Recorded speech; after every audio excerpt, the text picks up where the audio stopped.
Hi guys, it's Melissa from Knitting a Tale Crafts, back again to show you one of the projects that I've been working on.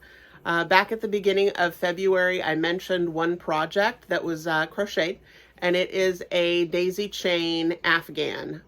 This pattern for this particular Afghan I did find in a book that I've had for well over 20 years now, called Afghans for All Seasons. There's a whole series of them, so I'm not sure which book it's in. I don't have it in front of me, but I'll pop a picture up here so that I can show it to you.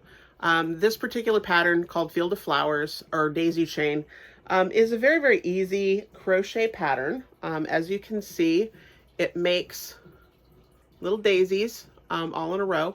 It is a 8-row, 1, 2, 3, 4, 5, 6, 7, 8. It is an 8-row repeat that covers 2 rows of daisies.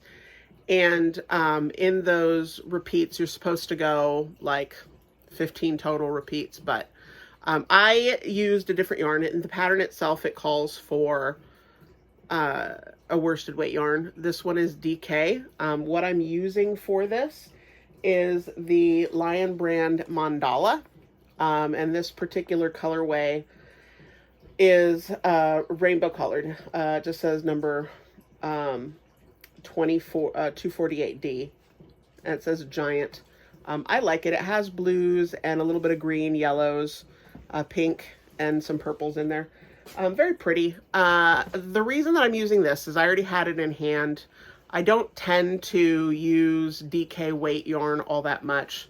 Normally I would use a worsted weight for this, but I had bought the yarn to use to make a hexagon cardigan, and I was almost done with it, but when I went to try it on to adjust for the length of the sleeve, one of my magic rings came undone and the side completely exploded.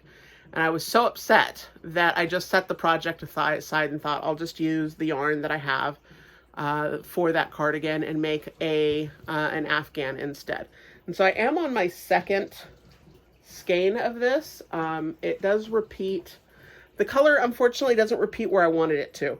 So the first one starts off with blue, then greens, goes through, and the second repeat basically starts where the purple is, the second band of purple.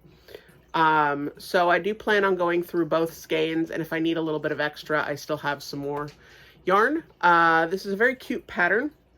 I think I have like between about 30 and 40 inches done right now. It's supposed to go to 60 inches of length.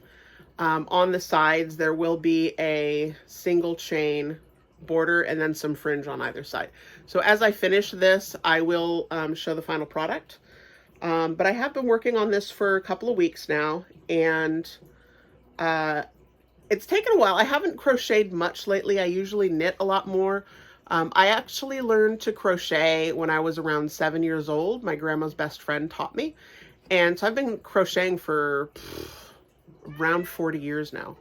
That's pretty crazy to think about. So I will continue to work on this, and once I have the project done, I'll go ahead and show it here at the end. So I am almost done with the Afghan that I've been working on. And this Afghan is going to end up having fringe in a lot of different colors. So here's what we have here. See how it has all that blue?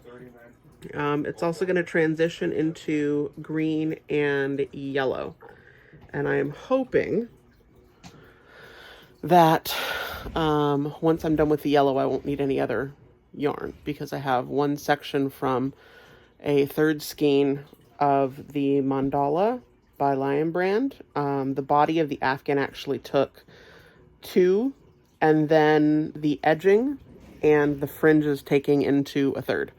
So if I have to go into the cardigan that I had started previously and unravel that to get fringe, it is what it is. I'm hoping I don't have to. So hopefully I'll have some green and then yellow fringe, and then along the other side we'll have some more fringe in yellow. Hopefully that's all. So once I have this done, I'll go ahead and put up some clips of the finished product. Here we go. You see that one little strand right there that has a little bit of the green in it? So since the yarn transitions in the blanket itself, the fringe is going to be doing the same thing. So I'm going to be using this, which is green and yellow, to work on the fringe. There's less of it than I thought, so I may actually have to bust out the cardigan, which it is what it is. It already exploded on me anyways. But I'm going to show you how I've been cutting the fringe for this, because it makes it really even and a little bit organized.